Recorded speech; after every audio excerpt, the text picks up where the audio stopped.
Okay, welcome everyone to another Oceanside Chat for the Viterbi Startup Garage. I'm Arcelia, I manage operations and facilities, and with us today we have Raychel Espiritu. She is the outreach manager for the Alliance of Southern California Innovation, and her role essentially is to help move startups from the seed stage to Series A. And she does that by sourcing, vetting them, and matching them with qualified VCs who she curates the list for specifically.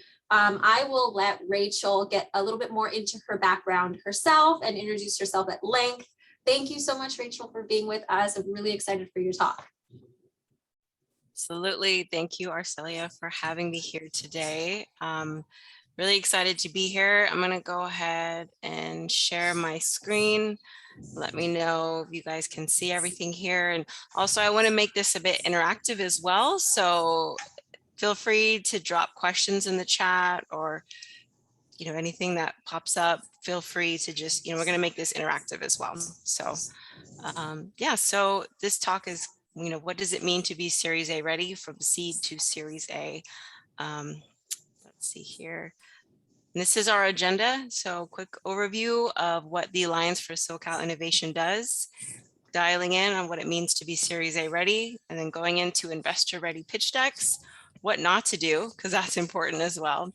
And then to go into the SoCal Venture Pipeline program, which is a program I oversee. So a bit about my background, so that way you guys know who are you? Why are you here? Why are you talking to us? So my role at the Alliance, as Arcelia mentioned, is to support the SoCal Venture Pipeline program. It's powered by Silicon Valley Bank. My background is in affiliate marketing, digital marketing. Previously, before joining the Alliance, I was at Mila Capital. It was a pre-seed and seed venture firm. Also Make in LA, which was a startup accelerator program. I ran the headquarters. We had a prototyping facility, 3D printers, all that cool stuff. I also taught digital marketing at General Assembly. I worked at Adley, which was the world's first influencer marketing agency. I helped sell Kim Kardashian's tweets. People also like Paris Hilton and Mark Cuban, a lot influencer and celebrity marketing. I also worked at LA Live downtown, Ad Media, which is affiliate marketing agency. I also worked for, global pro audio brands, Behringer and Turbo Sound, doing global communication strategy. So, and also Crowdfund X, which was a digital marketing agency for equity crowdfunding. So just so you guys know my background, where I come from, why I'm speaking here today, and more about the Alliance. So this is our mission. We want to bring more diversity to the region. We also want to help innovators break through their technologies. And how we do this, is through engaging and unifying the ecosystem here. And how we do this is by 4 programs. So we have Find, Sure, SoCal Venture Pipeline, and our regional connectivity, which is like roundtables, panel discussions, and so forth. And so as you see, we have various stakeholders here: our universities, large corporates, investors, community government, founders. Essentially, these are the 4 programs that help bring the ecosystem together. Any questions so far? No? Okay, cool. All right, moving on. So from seed to Series A. So just to make sure, I'm sure you guys are all familiar with these terms here, but just to make sure that we're all on the same page, right? We just want to do a quick overview. So in the VC landscape is continually changing. So this is in reference to 2021 terminology stats, and also specifically what I'm seeing with the SoCal Venture Pipeline and the deals being discussed. So, and I also have a sheet with like references and sources and so forth. So feel free to, to reach out to me at the end for that. Pre-seed. So pre-seed essentially is validating your idea.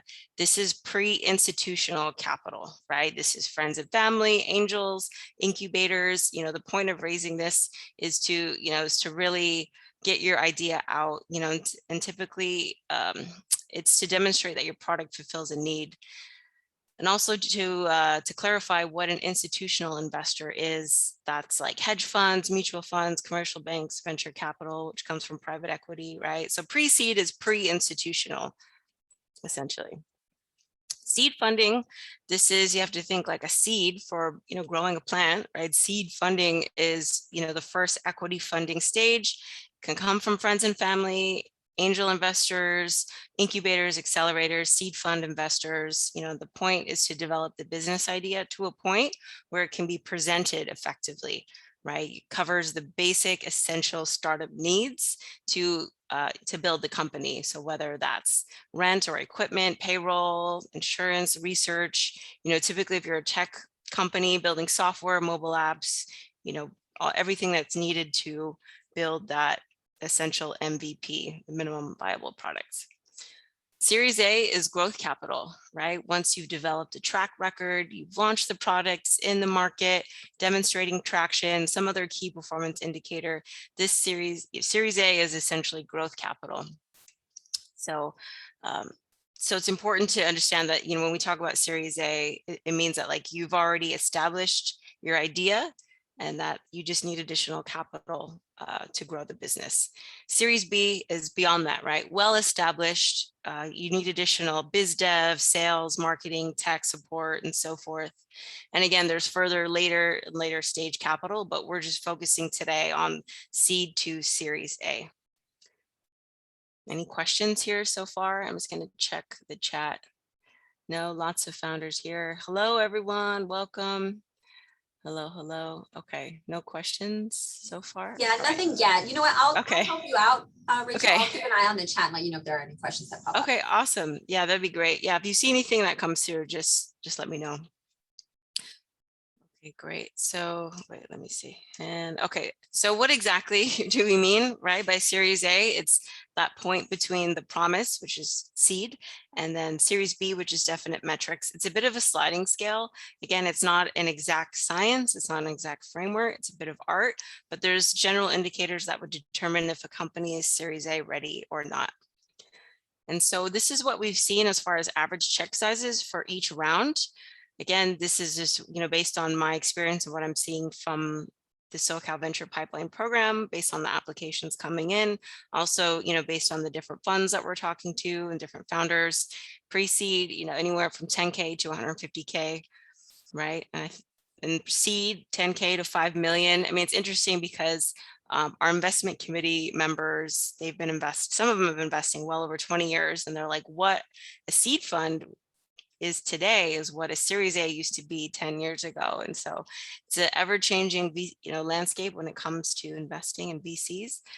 And so I'm just here to kind of share a little bit about what I'm seeing. And again, Series B, fintech, I think, is kind of blowing this out of the water in terms of what, the check sizes and so forth. Again, these are just average. I have sources that I can share with you guys as well. And so just to dial in a bit on the landscape, and so PitchBook is a great resource. They have this US VC valuations report. So if you can look here at the bottom of the graph, you're going to see consistently, in terms of check sizes for angel funds have kind of been consistently the same. Although seed and early stage VC, and especially late stage VC, is like catapulted in terms of, check size. And I chose consumer tech here because a lot of us were familiar with consumer tech because a lot of us use it, right?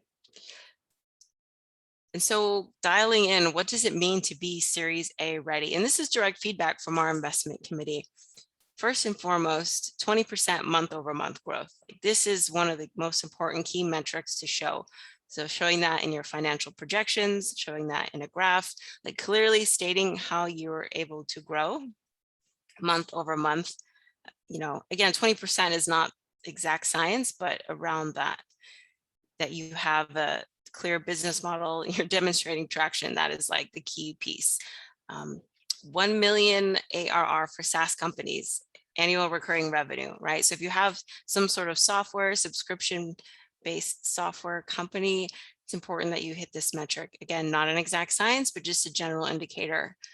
CAC and LTV, who knows what this means? I'm sure a lot of you guys are familiar. Again, with my digital marketing background, this is, yeah, I do. Yeah, if you want to put in the chat what you know, right? Customer acquisition costs.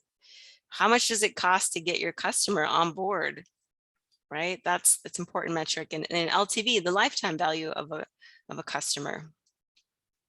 right? So having these metrics in your, clearly stated is really, really important to showcase. If it's not, it's kind of a red flag. Like, why aren't you sharing these important metrics?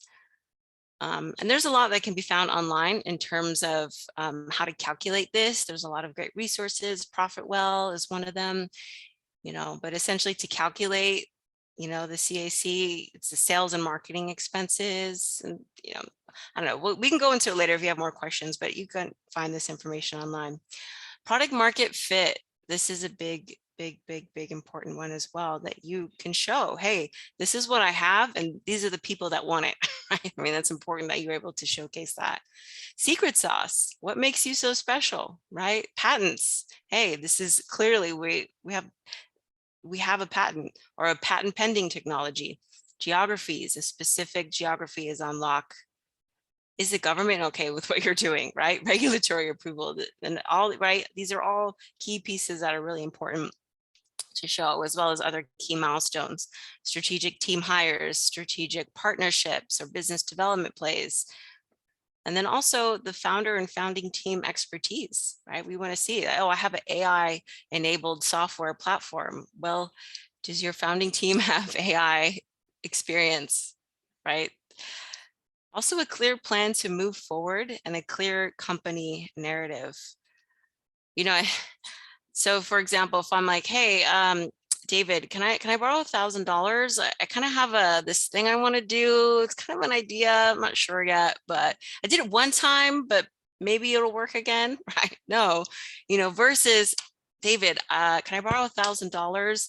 I want to throw a party. I need to hire a security guard and a DJ. I expect 100 people to show. Tickets are $20. I'll pay you back the $1,000 plus 30% interest within 3 months. No problem, but does that scale? Just kidding. Yes. Right, exactly. So, so the difference, right, between, and it's so interesting that pitch decks, again, I get it as entrepreneurs and founders, you're excited, you have this idea, you've built this thing, but it's really important to show like the business side of what you've built as well. So thanks for playing along, David. I appreciate it. So here's an example of an accepted company, their metrics. It's a hardware product. And so you can see clearly they have a product that's in the market. People are buying their product. These are their sales numbers, right? This is important. They also have notable investors, right? This also builds credibility. Like, for example, David lends me the $1,000. I'm like, hey, David lent me $1,000. Would you like to as well, right? It's the credibility of the investors, helps. In addition to also, you see 8 employees, if 8 people are willing to, work on an idea, it says something about the company as well. This company is a SaaS company, also accepted. So as you can see, their sales are not exactly 1 million, but they're tracking. They're on their way there. They have a patent pending software technology, closing a deal with a major social media platform. Again, these are these key milestones that are showing that this is a Series A ready company. And this company, just to share their tagline, it's a SaaS platform that makes 3D e-commerce fast and easy at scale. Just like Vimeo and YouTube made it easy to share and embed video, we make it easy to share and embed 3D and AR. So you see, it's like really like clear, like innovative technology, and it's very, very clear what this company does. All right, let's see here. So being ready, proven business model. In our investment committee, based on their experience, they're like, back in the day, you could have a PowerPoint and a prototype and you could, raise funds, but really it's important to have your stuff up and running, have a proven business model. And here are just some examples of, business models: subscription, are you a marketplace, advertising, middleman, right? And I mean, there's a bunch of other business models, but you have a clear statement of this is the business model, this is what we do and how we make money. So creating the investor-ready pitch deck. So what makes a good pitch deck? Again, I'm not an investor, but I am part of the investment committee and I get to hear their feedback when they're looking at pitch decks. I also was at Mila Capital. I got to sit on the board of directors and sit in the room, for demo days and pitch nights, and, hear feedback and, hear that candid and direct feedback from investors, what they see as, possible and promising or completely just not. So having a clear narrative, like tell us who you are, what's your story, what are you building?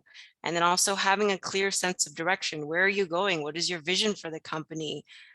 Showcase your traction, right? Hey, this is what we've done. This is how we're doing it. This is how we're growing and building. Showcase your team. Who's on your team? Why are you the person to get this job done? Who else on your team has the expertise? And again, I don't know if I've said it enough, clear business model, right? And so here's some examples of great pitch decks. It's having a clear narrative. I love here, it starts off, this story takes us to Africa. So this particular founder is focusing on a specific geography and then states here clearly what the economic opportunities are. Also, as it's an emerging market, it's clearly, a narrative, like we know where we're focusing on where to go and where we're going. Clear sense of direction. So how much they've already raised and how much they're raising. And clearly, up and to the right, it's important to have this clear sense of direction. Showcase your traction. So again, that 1 million ARR metric is sort of as the guiding point, growing year over year, month over month.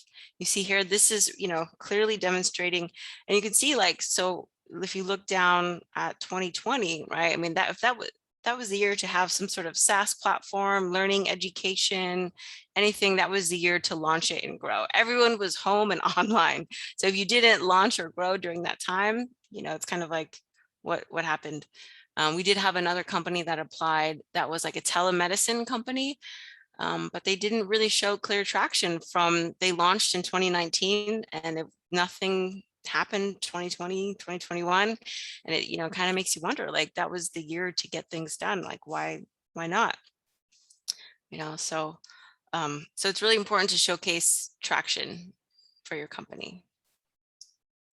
Showcase your team, right? You see here clearly, like why this team is special, like looking here, Forbes 30 under 30. Wow, right? Bachelor's of Science and Master in Applied Mathematics and Computer Science, 20 years experience in software, right? Like yeah, like I think these people can get the job done, right? Really showing the team their experience, their talent and capabilities. And the business model, right? So this company here, they clearly state what they're doing, right? I know Calm, I know Headspace, I know Peloton, I know the business model, and it's similar, right? What not to do. So it's really important to not, to avoid, if you avoid those important growth metrics, it's a red flag, and it's interesting. We've seen that in a lot of the pitch decks that come through, the applications that we're looking at. If it's again, if you're a SaaS company, like clearly state, this customer acquisition cost, lifetime value of the customer, all these key metrics that are super, super important. That's why, going over that investor ready pitch deck, you have to clearly state what is the investment opportunity. And I think even, some founders, they have different pitch decks for different reasons, right? Sometimes, and again, at different stages of investment to have different decks, right? At the seed round, again, you're selling me on the idea. So really want to showcase what the product is, but at the A level, it's more about the investment opportunity. So again, looking at the business model and the growth metrics. Reaching out before you're ready. They say shoot for the moon, you'll land amongst the stars. I mean, I don't know, I don't agree. If you shoot for the moon, you could die amongst the space debris. So I think it's important to ask trusted advisors, professors, experts, mentors, like ask people in your network to review your pitch deck, get some feedback. I mean, that's why, you see the proliferation of accelerators and incubators. And part of our program as well, we help a bit with refining the story and dialing in, because I mean, just from what I've seen, VCs, yeah, they're eager to learn about an opportunity, but if it's not ready, they just kind of shut the door, and you can't say, but wait, okay, but actually I have done this, this, and this. They're just like, yeah, nope. So it's important that you refine your story and you have something tangible in place, and you really have the investment opportunity like ready before you reach out. We have no competition. This is like another red flag as well. There's also a list. There's a list online I can also share as well of all the different things that you don't want to say when you're pitching, because we have no competition. I mean, there has to be some competition, at least in adjacent markets, right? Okay, we're the first in the music space, but there's also this, doing this. There's competition, right? There's even if you think fuel cell technology, hydrogen, clean tech, ocean technology, there's like space technology. I mean, there is definitely some competition out there.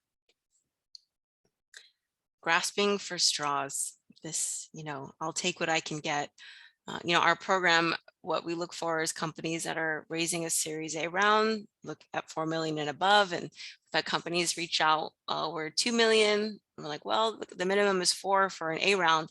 Well, we'll take 4 for our seed. It's like, it's not a good look, really. It's important to have that sense of confidence, and to really, again, you don't want to take more than what you're asking for, because there's just a lot of, there could be complications around that. So it's important to not grasp for straws. So here's some examples of some feedback from our community leads, and a pitch deck that came through, is in the NFT space, and it's like, really showcases the technology and what the product is, strong technology. There was no metrics, no summary of milestones, no historical financial data, no financial projections, or the intended use of capital, right? It's like, hello, this is, it's important to have all this in the deck, so that way we see like clearly what's the investment opportunity.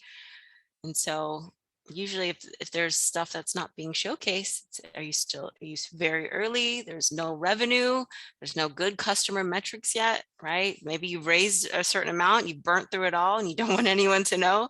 I mean, that's red flag, right? And so again, just really driving home the importance of having the metrics in place. And here's some additional feedback as well. So a company that was pre-revenue that applied, it's and also, sometimes if you're in your email and your communication or application, make sure that what's in the deck is also what you're asking for, right? And it says, oh, the deck says we're raising 10 million, but then in the email and the application says 5 million. That's a huge $5 million discrepancy. That's huge. You don't want to have these things, because again, it just makes it makes people wonder, well, like, what's the discrepancy? What's going on here? And again, as the founder, right, you gotta know and own your metrics and be able to like spout them out. Also, again, looking at the annual recurring revenue sales, being closer to 1 million is important. And like we mentioned before, the team not having deep, relevant e-commerce expertise or AI expertise. If you're building something in a specific space, it's important to showcase your expertise there. And also, some companies are just not venture backable companies. That's just the case. And if you look at the last line here, the capital intensity, time for scale, sales and manufacturing lower the ROI potential. This particular company was, very capital intensive to build. And in terms of being able to scale and go to market, the feedback was like, it'll be so diluted by the time the technology is commercialized. It's not really a venture backable company. It should be grants or Department of Defense, other avenues of funding. So again, really just understanding if your company is, a VC backable company. So now I'd like to go into the SoCal Venture Pipeline. It's a new program that just launched this April. It's funded by Silicon Valley Bank, KPPB, Wilson Sonsini. And so this program really the goal is to help founders. We're addressing the access to capital challenge. There's a lot of companies here that struggle to access that institutional capital. Again, my background, at Mila Capital, pre-seed and seed, hardware accelerator. There's a lot of seed, accelerator, and incubator programs here in SoCal. But beyond that, there's not much here that is based. There is, but in terms of connecting, there's a bit of a gap. VCs, they see the potential here, the research universities, the talent. There's a lot of potential. And of course, we know the lack of access to capital challenge for women and minorities. So this program hopes to build that crucial funding gap by bringing more funding opportunities to founders based here in SoCal. And what we're looking for in our target audience, SoCal-based startup. So you're based here.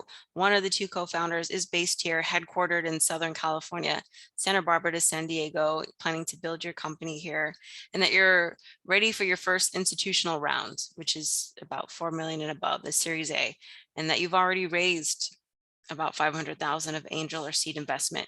You have a dedicated team of at least 3 people. Your product is in the market, right? It's important, very, very important. And that you're demonstrating traction.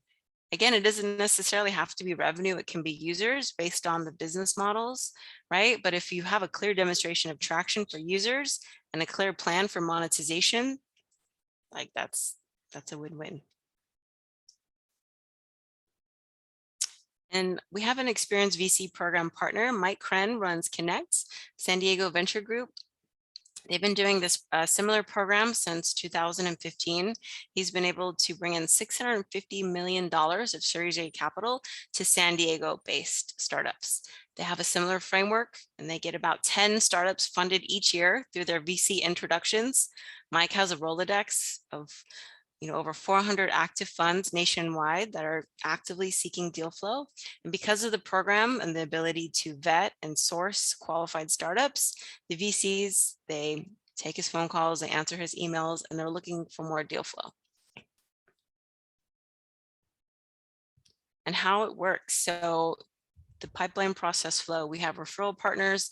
So we've been working with the different, ecosystems, Techstars, LA Clean Tech Incubator, different community leaders, USC, different, angel investors, angel syndicate networks to refer us their qualified startups. We have an online submission portal. The founders can submit an application. And again, making sure they have that investor ready pitch deck, key milestones, 2020 sales, 2021 sales projections, all that those key pieces of information. From there, we have a community lead that reviews it. So some really great people that are all volunteering their time. So Alex Malecki, Idea Lab, which is one of the first venture studios, Carrie Ransom, who runs Operate and OC, and just, Z Holly, she runs Good Growth Capital. She invests in deep tech technologies and startups. So really great people that are all volunteering their time to help review. And then from there, our investment committee reviews the application, determine if it's a good fit or not.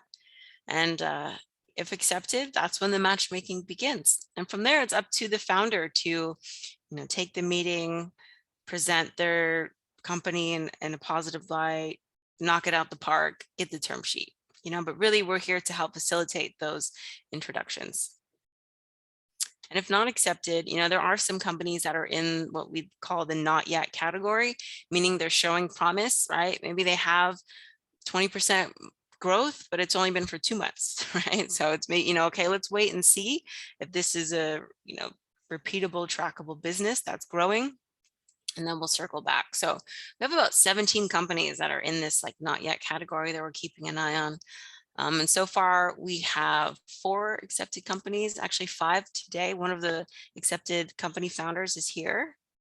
Shout out to Dylan. Hello, hello. And so it's, we are building the ship as we fly it, or building the ship as we sail it.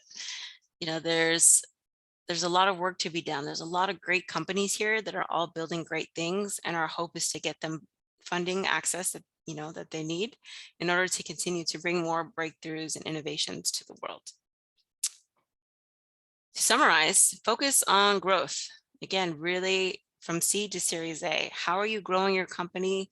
Really demonstrating a repeatable framework for growing your company, telling your story in a clear and concise way. I mean, it's interesting. We've had a lot of applications come through where we're still like, so what do you do? After 20 minutes of a pitch deck presentation, I should, in layman's terms, be able to clearly identify what it is that your company does. Also, to clearly state what the investment opportunity is.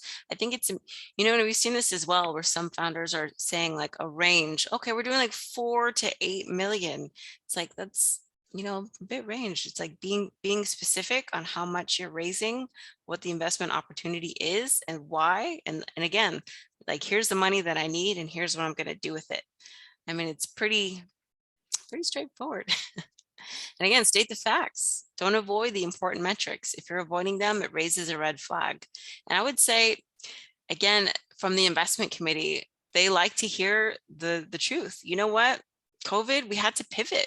We lost a key deal. We had to deal with this huge talent agency. It didn't go through, so we had to pivot. And now that's why we're at this point, right? As opposed to some sort of fluff that doesn't, right, over. Yeah, I think just like in any situation, you would want the real, direct, honest truth from someone as opposed to some sort of BS answer. So, okay, and then here's the link to apply. The webpage with more information, application form, FAQs. We are going to be hosting a Meet the VCs event in September. So reach out. I have a newsletter that I send out, so I'll be sharing more details on that.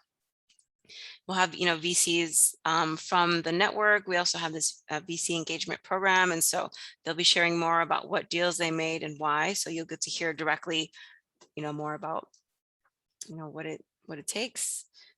So that's it. Kind of fast.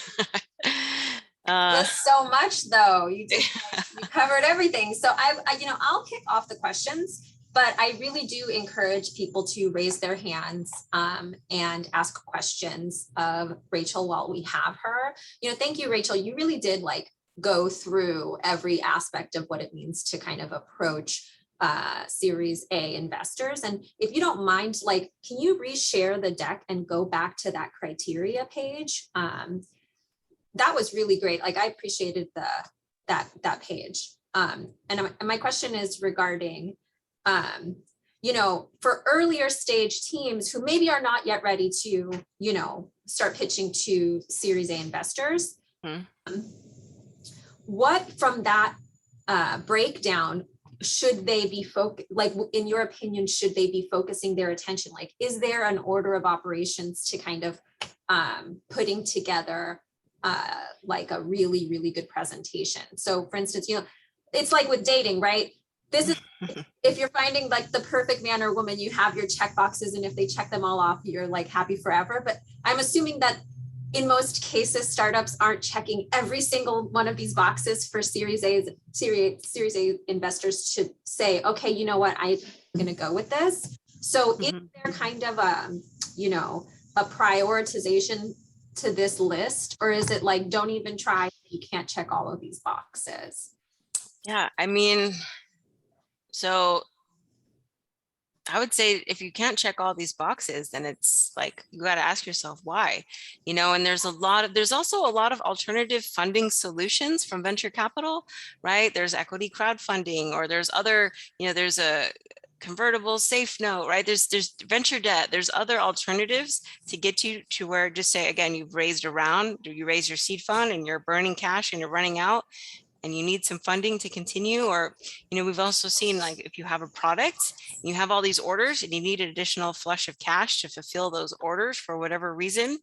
And again, with COVID, supply chain, all these certain things that happen, there's other alternatives, right? So before you pitch a VC, I think it's important that you maybe explore other options or just try to make things happen on your own, right? And that's what makes entrepreneurs and founders so special, is they have this certain amount of grit to make things happen. So really showcasing that you did what you could to make things work. And then this is how, right? And so the growth is absolutely important. and your product being in the market. That's, again, for an A round, that's like one of the most important key pieces. And if it's not in the market yet, then back to the drawing board in terms of raising seed. And there's seed, and then there's seed 2, and then there's pre-series A, right? There's now all these other like alternative funding sources and names for an actual A round. And again, as a founder, it's important. And the founders that we work with, we tell them, do your research. Like what companies do you want to raise from and why? It's important to know, like, oh, I have a beauty tech company. And so here's the companies that invest in consumer tech, beauty, so forth, right? Anything in that regard. It's like, again, doing your research, understanding what companies would be what VCs would be the right ones to invest, and then having all your ducks in a row, right? I mean, even like the clear company narrative, I think this is kind of a given. And this, for me, I think sets the tone. So having this in the beginning, right, clearly state what the problem is and what the solution is. And then from there, like going, dialing into the metrics. And again, what makes you so special, this secret sauce, right? The patent, the geographies, like all these certain things. So I hope that. Yeah. No, that's perfect. Okay, so I want to encourage, we do have a line of questions. So Aditya, you're up, please feel free to put your camera on. I love being able to see people's faces when they ask their questions. Thanks. Thanks, Rachel. I think that was an amazing talk. Me and my co-founders struggle when we give our pitch because we're not from the fashion industry, and we pull 3D fashion from e-commerce brands onto digital humans. And we're both 2 decades of enterprise business sales and enterprise business tech. And we're essentially selling to the enterprise business, to Adidas and Nike and things like that. But we feel we're not from the fashion background. How bad is that from a founder market fit problem?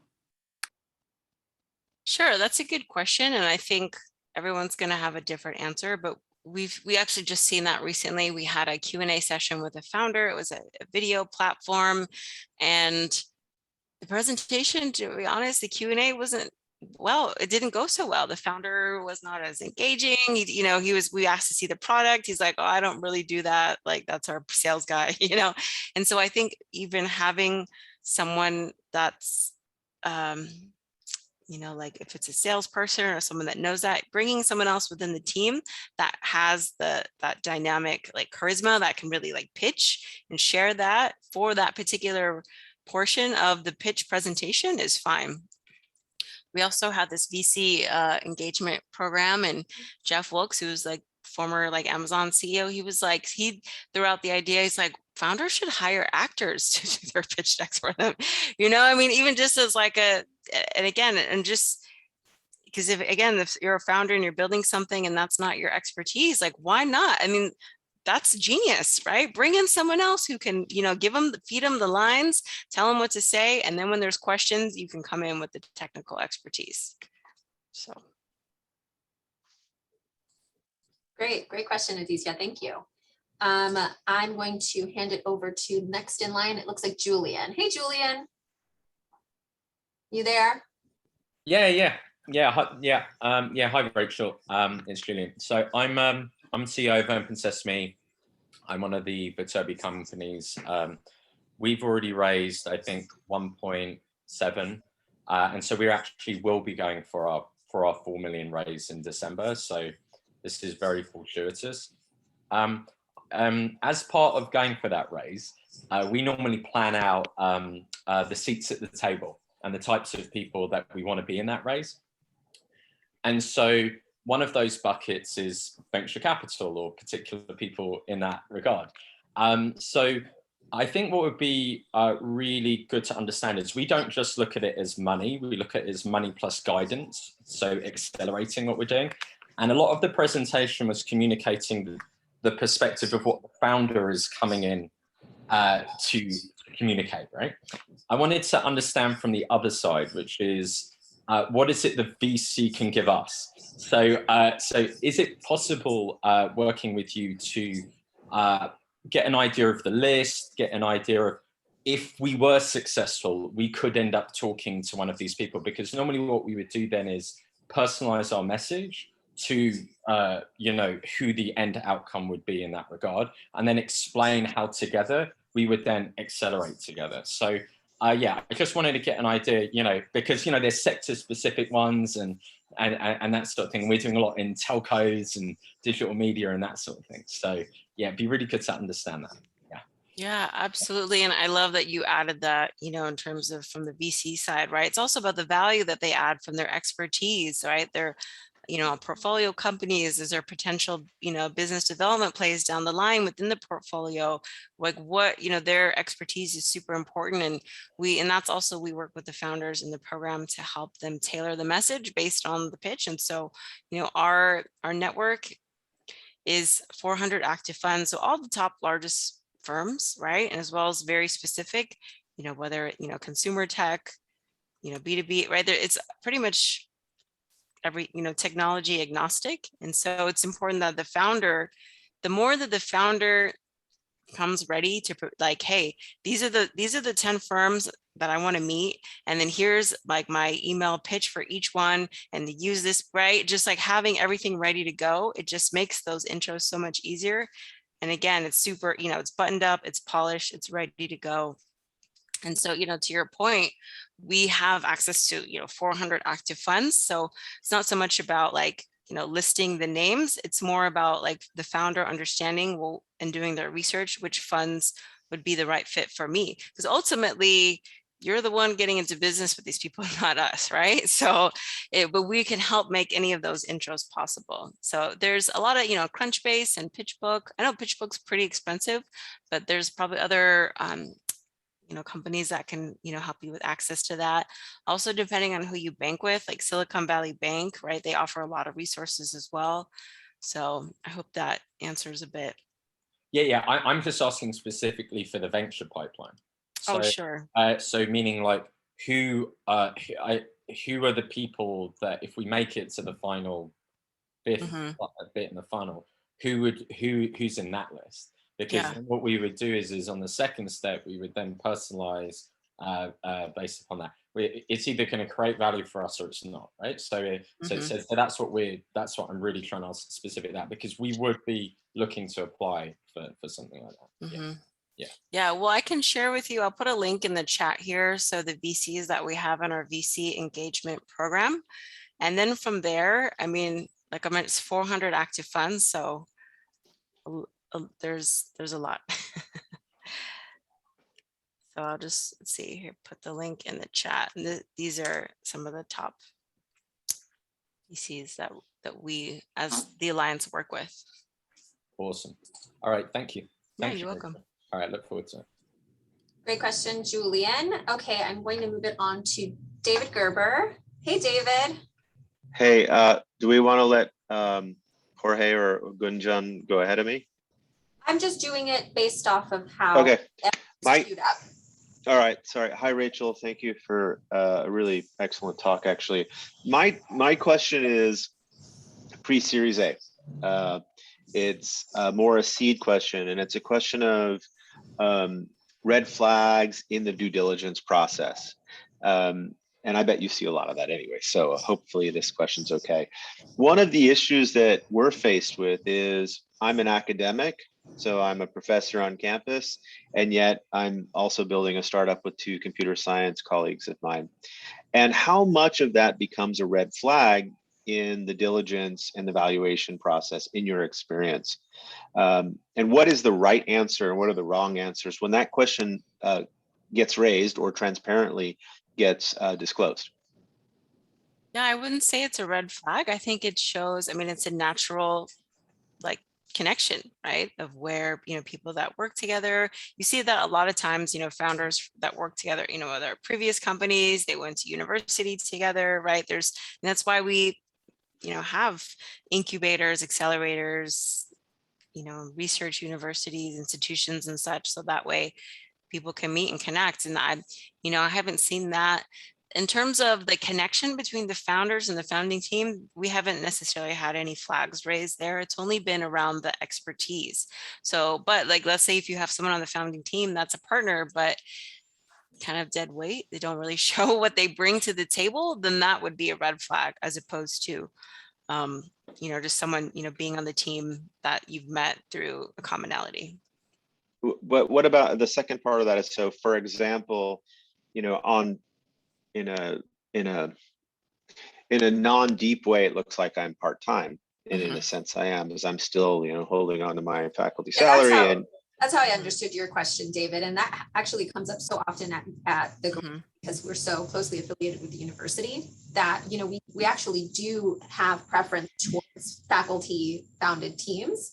And I think David is asking a very sensitive question, which is often heard, especially in our founders circle, which is like, if you're not a full-time founder, then what the hell are you doing? Yes. And so it's kind of hard for faculty founders who, through their research, find product market, like they can commercialize what they're actually building, but aren't necessarily incentivized to leave their quote unquote day job. And is that a red flag for VCs during the vetting process?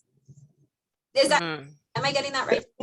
Yeah, you're getting that almost 100% right. The one piece there is, we're transparent when we're talking to our fundraisers. And I don't work a 40-hour week. I work an 80-hour week, but does that matter? No. Has this come up in your life? Well, we haven't seen it so far. It hasn't been a question, but I think there is a point to where, as you're growing the company, you'll kind of need that focus. So when you make that decision to jump all in, thank you. That will definitely be, weigh heavily, because again, we haven't seen that, but it could be like you said, like a red flag of, well, how come he hasn't jumped in with both feet? So because we're not paying ourselves yet, but that's okay. Right, exactly. So yeah, I mean, that's startups are hard, right? Because that's the whole nature of, you're building something, and it takes time to build and to grow and build that. But as far as like 3 people on the team, and again, even if there's like 3 dedicated people on the team, it's like, how dedicated are they, right? Are they full-time? Are they half-time? And if they're half-time, like, why? And then if they're half-time, why? Well, because we haven't made enough money to pay their salaries. Why haven't you made enough money? You know what I mean? Like, and again, hey, look, we have 1 million users and this is our plan for monetization, but we can't get there because we don't actually have the money yet, right? So it's all variable depending on the business model. Thank you, and excellent talk. Much appreciated. Yeah, thank you. Great question, David.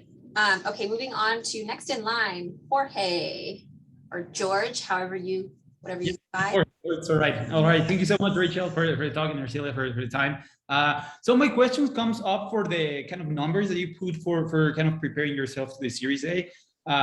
So you put kind of like the typical number of the 1 million ARR, but I'm kind of curious of how much that applies only for like B2B SaaS compared to like other businesses.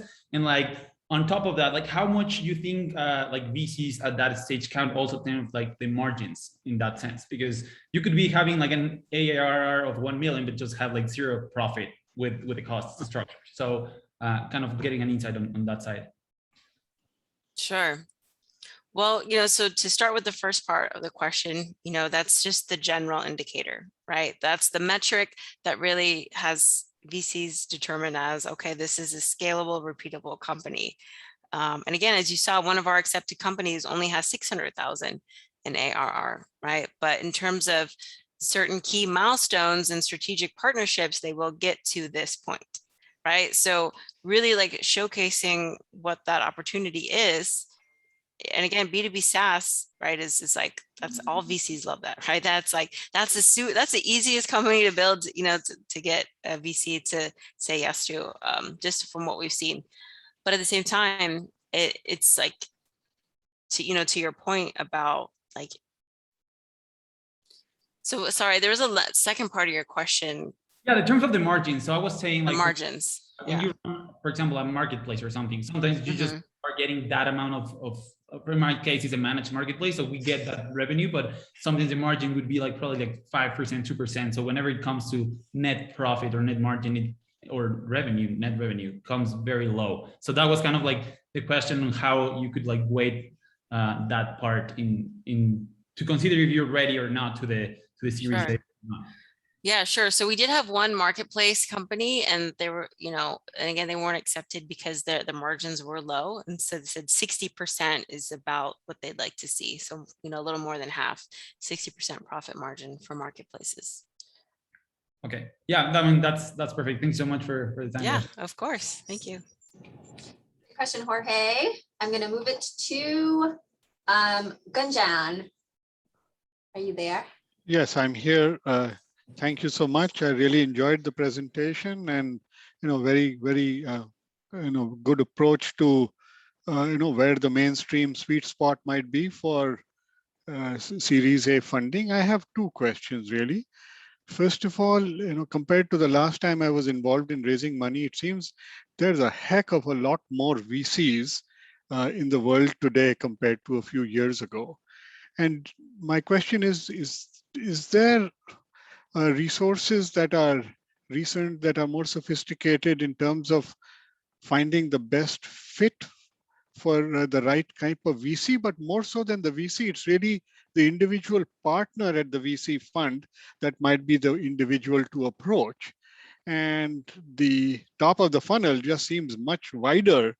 So I'd like to get some guidance on that if possible. Then I have a second question. If you want, I can ask it right now or wait until you answer the first.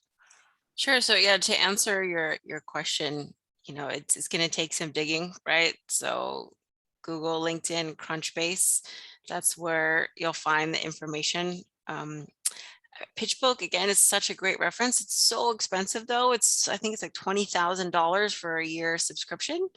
So it's like, are you going to spend it on that? Or are you going to spend it on building your company? Right. So so finding out, and that's why even identifying the specific partner. But if you go to a lot of, VC websites, if you start within your geography, so if you're here in Los Angeles, look at like 10110 Ventures, right? So you go there and you look at the site and they have their partners listed, and it goes into, what their, expertise is, right? So that's why a lot of times, what I've heard from founders is that raising capital is a full-time job. So not only are you building your company, but raising capital is full-time in terms of doing your research and your outreach, having a process. There's other, great organizations, they do different sort of like coaching when it comes to that, having a process, tracking. So keeping a spreadsheet, I think, is super important. It's super impressive. The founders that we've accepted to the program already have their spreadsheet together of these are our, listed target of VCs. This is how much they've committed. Have we talked to them? Yes or no? What the end result was, all that, right? Just like anything that you can track, you can scale, right? Yeah, absolutely. Yeah, thank you. And the second part of the question was that, while your presentation really focused on the mainstream, the sweet spot kind of way that people might raise Series A, some of the most interesting stuff happens at the edges where maybe the company isn't really needing or planning to raise any seed money, and they're going to jump straight into Series A because perhaps the founders are putting in an amount equivalent to what you might get through the seed round, or perhaps the vision is so ambitious that the scaling would happen extremely rapidly once there's some initial proof. So the question I have is, are there resources such as your organization or others in Southern California that might help companies that are credible, sensible companies, but wouldn't fall into, into the mainstream kind of arrangement that you've described? Sure. So when you say that, what comes to mind is like deep tech companies, right? Like something in that regard. that's not mainstream, right? That's not consumer tech, right? So Right. something that's, there's an organization, they just had their grand opening reception, Altasea. They're funding and helping. It's an incubator for ocean technology companies. I think USC actually has an office that they're opening up there. LA Clean Tech Incubator, right? They fund early stage clean tech companies. So there's different organizations that have their niche and their focus all around, nationwide, globally as well. So if you again understand who are the key players in that space, identify them, and of course, if you can build and scale a company without taking any outside capital, that's definitely the route to go. Right? It's definitely the route to go. You want to do as much as you can without taking any outside money, because it's more strings attached, right? Right. Okay. So, Well, thank you. yeah, absolutely. Great question. We have Tom now. Hey, Tom. Hey, hi, Rachel. Really appreciate the talk. Tom Humans here from Roman Aerospace. We make software to help drones fly farther and fly better through doing some interesting stuff with their control system. It's cool that you mentioned Mila. We looked at Mila way back in the day. I remember the fire truck there. Very cool. Yes. So the question was, if we were in pretty good shape around the metrics that you guys are looking for, but instead of the 500K in private funding, we had over that level from non-dilutive DoD, R&D funding, and collaborative partnerships and things like that, how would that sit on your end? That's good. Non-dilutive funding is definitely, it's one of the, in the application, that's something that we ask. If you have any SBIR grants or any non-dilutive funding, that's all great. Again, it's just more compelling reasons as to why this would be a great opportunity. As founders know, you don't want to have a very diluted cap table, right? It's little people as possible. I don't know if you guys have watched Silicon Valley, the show on HBO. It's like, it's everything you need to know, I think, about startups is there. But but that's definitely, that's great. And again, the metrics and what we're looking for as far as general indicators for companies, the 500,000 is a general indicator range of what we're looking for companies for angel or seed funding. But again, it's not a requirement. Cool. Really appreciate it. Thanks.